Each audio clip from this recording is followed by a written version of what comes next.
Hi, I'm Tim. Welcome to our channel, and thanks for logging on. If you enjoy these videos, do me a favor and subscribe to our YouTube channel right here at Watchbox Reviews. I would really appreciate it, and I promise to update daily. If you love this watch, you can see it and you can purchase it on our website, thewatchbox.com. And today we are discussing a glorious Jaeger-LeCoultre Master Hometime Aston Martin. Now, hold on, it's not part of the 2004 to 2014 AMVOX series, but it is part of the partnership between Aston and JLC, as this was a 2013 model year, last of the line entrant in that partnership. Of course, Aston Martin using Jaeger instruments built in the Parisian workshops of Jaeger-LeCoultre since the 1920s and into the late 90s, so the history is real, not astroturfed. And this was one of the last of the partnership between the watch brand and the automaker in the modern era that ended in 2014, but it's one of the most appealing of the series and far and away the most attractive of the Master Hometime line. 40mm in stainless steel. You can see this one wears easily on my 16cm circumference wrist. It's nice and slim with a conical bezel, only 11.7mm thick and lug-to-lug 47.7mm. I can recommend it as a good fit for a wrist down to 13.5cm circumference. The spacing between the lugs, however, is a modern 21mm, so it doesn't have a traditionally sized spacing between the lugs, even though the case is more or less traditional in its proportions, so it looks contemporary and nicely stanced on the wrist. The strap is black. It is a semi-gloss, large rectangular scale alligator leather, monotone stitch. You can see bolstered with a sheer cut that shows the layers of construction. Calfskin on the underside. It's a JLC factory strap in outstanding condition, made in France by Camille Fournet, the supplier of OEM JLC straps.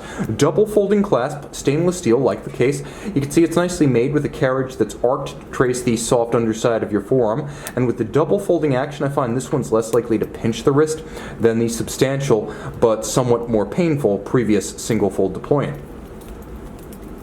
The case band is elegant. No two ways about it. You can see that it's satin finished and sheer on its side. It features a little bit of a polished bevel that flares, although the top of the lugs, the lug hoods, they are polished. You can see there is also that little bit of a bevel that acts as a transitioning surface from the tops to the flanks. You can see how it flares at the end. It's an elegant but simple case. Minimalism at its best, and note the polish in between the lugs on each side. JLC branded JL interlocking logo on a crown that's domed and polished with a sharp knurling that makes it easy to grip.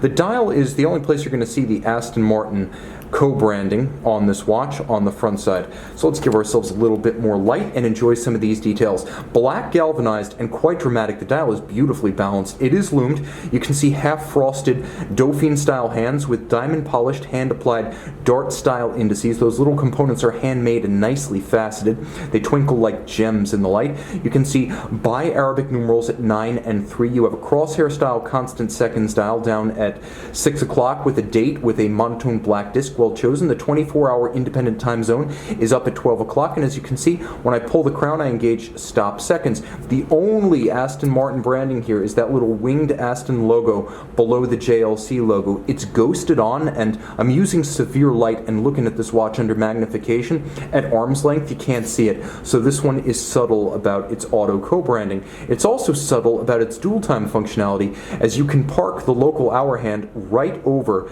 the remote hand, so if you don't need that second time zone, you just use the dial up at 12 o'clock as an AM PM for the time at center. Otherwise, you can see how I'm able to use this watch to drive the date in either direction as I travel. So my reference time doesn't change, but you can see as my local time does change, first, the watch continues to tick and keep time, but also I can travel either direction across that international date line and drive the date accordingly.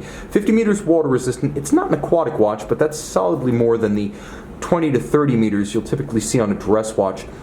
The case back, the auto tractor, the mighty, mighty auto tractor, also known as Jaeger-LeCoultre doing a Rolex movement. Rolex makes tough calibers, and a lot of that's down to their architecture.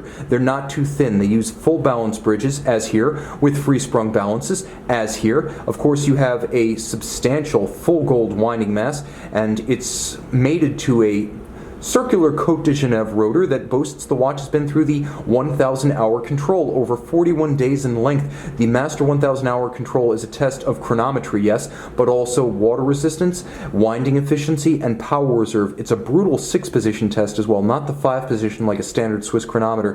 29 joules. This one features that full balance bridge with the free sprung index, and it features a little bit more that you can't see, as the hairspring itself is actually made for JLC by Lange, which is in the Richemont family with them, and then it's laser welded at both the collet and the stud to prevent it from shifting in the most violent of actions on the wrist. You can see all of the screws are nicely blued. There are a handful of small black polished screws for accenting. There are circular Côte de Genève across the bridges, and it's a nicely executed system. Rather than the original 889's bidirectional winding, there's a more efficient unidirectional system here with unlubricated, lifetime sealed, high efficiency, low maintenance ceramic rotor bearings.